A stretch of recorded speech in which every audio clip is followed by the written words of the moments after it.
มันนึ่งมักปีเลยจำเจียวกินก่อนนึ่งเป็นหน่วยเลยโอ้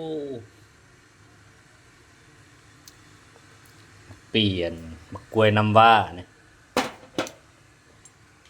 ปรุงเจียวเห็ดกะคักก่อนเว้ยเราจะเปื่อยแล้วติเดี๋ยว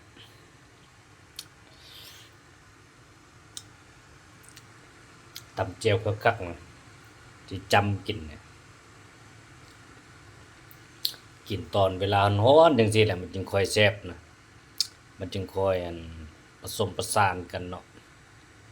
แบบเฮ็ดให้สุขภาพแข็งแรงโอ้จิคักเลยได้เนี่ยโอ้คือจิเปื่อยแล้วแหละนึ่งโดนเติบแล้วได้เนี่ยพอดีตำแจ่วปลาเผานะจิกลับเลยนะ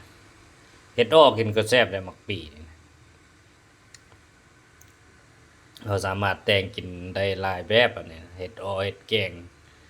หรือว่าตำแจ่วกินบ่หรือว่าใส่ตัวออกทองแดงเนาะใส่เครื่องหอมมาในนั้นครบสุดมันเนาะแต่ว่านี่ในจีนึ่งจำแจ่วกันก่อนโอ้จับเบิ่งกันนะฮ้อนแท้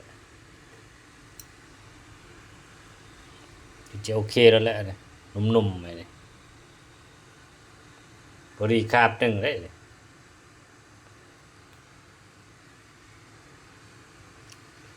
คือจิบำรุงดีอยู่ในกำลังวังษาเนาะ